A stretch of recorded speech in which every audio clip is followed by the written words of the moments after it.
I'm Jeff Allen Wolf. This is A World Gone Mad. And just to keep track for everyone, this is episode number 223. 223 episodes, season 3. You know, I almost didn't do this episode due to a health issue today, or rather yesterday, that involved me swinging a pickaxe to try to dig a hole to transplant a small tree. A pickaxe. So just like the old saying, neither snow, nor rain, nor heat, nor gloom of night stays these couriers from the swift completion of their appointed rounds. In other words, screw the pickaxe incident and how it caused damage to my health. This independent voice of reason is ready. Here we go. I'm so sick and tired, so frigging tired of Donald Dementia and his MAGA minions. The continuous lies that he says, the ridiculous tall tales spun to justify what Donald does and says, is getting out of hand. Here's the latest eye-rolling comment from Donald today. I've held back firing Jerome Powell, head of the Fed. I have wanted to fire Jerome Powell, but I hate to be controversial. What the hell does that even mean? You hate to be controversial, so you just casually float the idea of firing the central bank chair on television. Again, that's not restraint. That's normalization of something that should never be normal. You got to be kidding me. We're now at the point where the president is openly saying again he might fire Jerome Powell if Jerome Powell does not leave fast enough. By the way, Powell is scheduled to leave next month, and Trump's pissed off. All this happening while there's an active investigation hanging over Jerome Powell, and federal prosecutors are literally showing up at the Federal Reserve Building.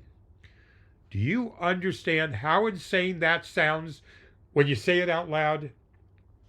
This isn't some random government office. This is the Federal Reserve. This is the institution that controls interest rates, the cost of borrowing, the direction of the entire economy. And we're treating it like it's just another political office you can pressure, threaten, and swap out when you don't like the results. Because here's the real issue. The second people believe the Federal Reserve is being pushed around politically, confidence cracks. And once confidence cracks, you don't control the reaction. Investors pull back, rates move unpredictably, the entire system gets shaky. This isn't about liking Jerome Powell or not liking Jerome Powell. This is about whether the rules of the economic system stay intact. Because once you start bending those rules for short-term political gain, you don't just get a different policy outcome, you get instability. And that's the one thing the economy cannot afford right now. Okay, next stupid crap up on the docket. Okay, ready? This is going to be a fun episode. Tulsi Gabbard revives deep state conspiracy claims, alarming Democrats who see a pattern. Tulsi Gabbard, the director of national intelligence in Donald Trump's administration, is out here throwing around again deep state conspiracy like it's a receipt, like it's proven, like somebody's just dropped a smoking gun on the table and said, case closed. Except when you actually look at what she's released, it doesn't show what Gabbard's claiming it shows. Not even close. What you've got here is a massive gap between the headline and the substance. The claim she's making is this grand, coordinated effort. Democrats and inspectors general working together behind the scenes, weaponizing the system. That's her accusation. That's the big dramatic language Gabbard's pushing, including, here we go, her claim that the 2019 impeachment of President Trump over Ukraine was based on biased evidence slipshod work inside the intelligence community. But when you get into the factual documents, what do you find? You find a whistleblower who's described as credible. You find supervisors calling that person reliable, detail-oriented, squared away. You find an inspector general who said, yeah, there might be some political leanings here, but the complaint still appears credible based on the information. Gabbard's also claiming the CIA whistleblower was an anti-Trump registered Democrat who misled investigators about collaborating with Democrats. That's part of the narrative being pushed. But even inside the same material, you've got people describing that whistleblower as credible, trustworthy, and methodical. That's not a conspiracy. That's not some shadow operation. That's a process doing exactly what it's supposed to do, which is evaluate a complaint, decide whether it's serious enough to go forward. And this is where it gets dangerous, because the move here isn't to prove something new. The move is to reinforce everything, or rather reframe everything, after the fact.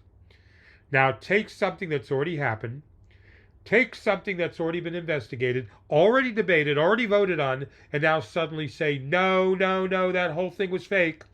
That whole thing was cooked up. That whole thing was some secret operation. That's not accountability. That's revision, everyone. And the language matters. Deep state actors, weaponized, usurped the will of the American people.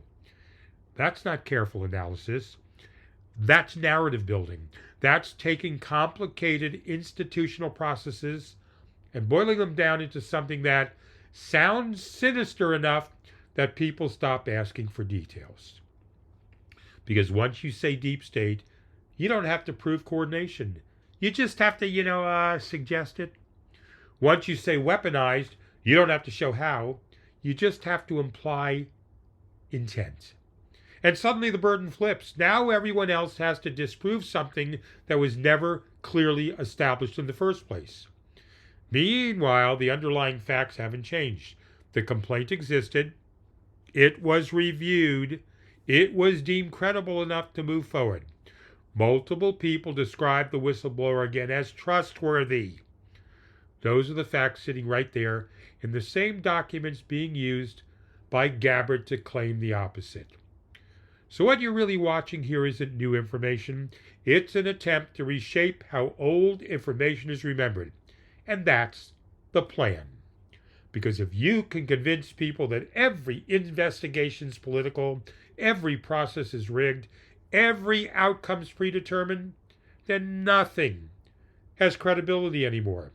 And once nothing has credibility, everything becomes a matter of belief instead of evidence.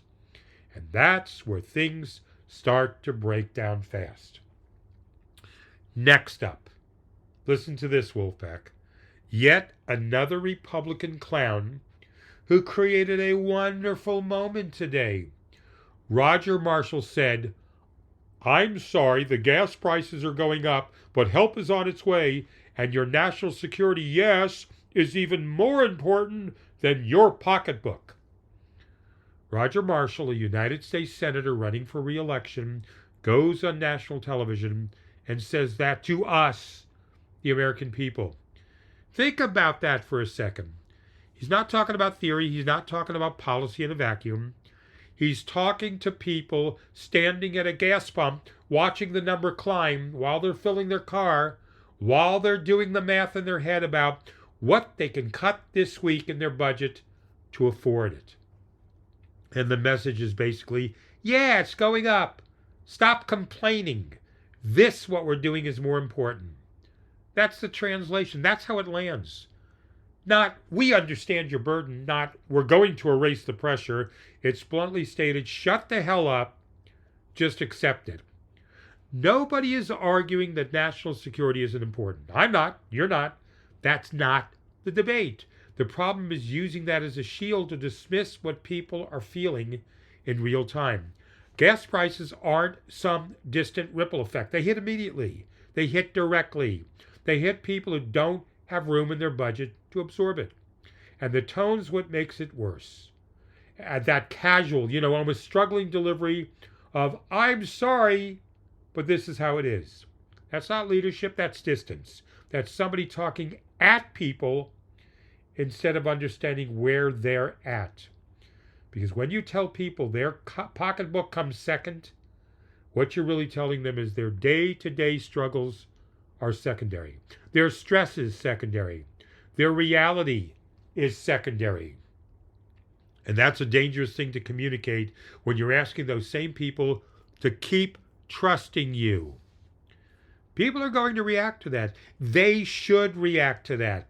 Because when something hits your wallet, your routine, your ability to live your life, you don't just sit there quietly while someone in power tells you it matters less. That's not how this works. That's not how it's supposed to work. All right, I'm going to leave you, the Wolfpack, with an incredibly insane comment. Get closer either to your headsets, turn the volume up, or to your computer, however you're listening. And if this doesn't make you laugh and release some tension in you from all the stress, I don't know what will. And I'm going to try to say this without laughing. Donald Trump Jr.'s podcast featured Dr. Mehmet Oz. The guy tapped to oversee Medicare and Medicaid. And this is the conversation they are having on Donald Trump Jr.'s podcast about presidential health beliefs. Dr. Mehmet Oz goes on there and tells Donald Jr. that his father, President Donald Trump, believes diet soda is good for him. Wait for it, Wolfpack. Because it kills grass. So it must kill cancer cells in my body, Trump says. That's not a joke setup. That's not a punchline. That was presented by Mehmet Oz to Donald Trump Jr. about his father. It was presented as an actual belief. And then it gets better, Wolfpack. Dr. Oz describes Donald Trump drinking an orange soda and saying, wait for it again, Trump, after saying, this stuff's good for me, it kills cancer cells. Trump then adds, this orange soda is freshly squeezed. So how can it be bad for you? That's the logic. That's the reasoning chain by Trump. You've got to understand how insane these comments are when you say them out loud. Killing grass is not a clinical trial. That's not how biology works. Bleach kills bacteria on a countertop. You don't drink it and go, well, let's see what happens inside me. There's a difference between what something does to your driveway and what it does inside a human body. And the part that really lands is who's in the room. This isn't some random guy at a bar.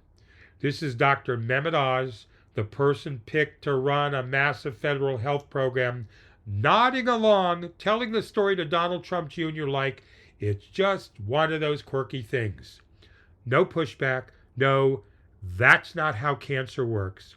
Just, yeah, Trump says this stuff. Isn't that funny? It's funny right up until you remember people actually listen to these statements from Trump. People hear this and go, well, maybe there's something to what he said. That's how bad information spreads. Not through some grand, conspiracy, but through casual, off-handed nonsense that never gets corrected. And look, everyone says weird stuff. I say weird stuff. Okay, maybe only once in a blue moon. Fine. But when it's tied to health, when it's tied to people making decisions about their bodies, you don't get to just laugh it off and move on. At some point, somebody in that room has to say, no, Mr. President, that's not real. That's not how any of this works. Instead, it turns into a story shared by Oz to Donald Trump Jr. and a laugh, and the moment passes. This is President Donald Trump saying these ridiculous statements. Do we need any more proof? How frigging out of touch with reality Trump is? All right. That's your episode for today. I plowed through it. And two things I want to share with you. More emails again came in from new listeners, strangers. I want to thank Eleanor, Constantine, Jacques, and Amber. Thank you so much for taking the time and interacting with me and the podcast. That makes a difference. Two last things, Wolfpack. This podcast just picked up another 5 countries. We are now heard in an incredible 102 countries and almost 1,600 cities in the United States. Also, I started doing a live TikTok show. Yes, I know it's TikTok. It'll go to YouTube eventually as well, but this is an entertainment show. I talk about movies, music, TV, fashion, cooking, travel, sports, pets, you name it. I talk about it. Zero politics. It's on 7 o'clock at night. No set schedule yet, but I'm going to be doing this tomorrow or today, depending on when you're listening to my podcast. The Thursday night, 7 p.m. Arizona time. It's called From the Wolf's Den, live entertainment show on TikTok. It's approximately 40 minutes, and I hope you join me. We already have a group coming in. To all the intelligent people in this country who care, stand tall, keep the faith. I'm Jeff Allen Wolf. This is A World Gone Mad. I'll be back Friday. Until then, I urge you, the Wolfpack, remain skeptical, question everything. Please, don't lose hope. And most of all, stay alert.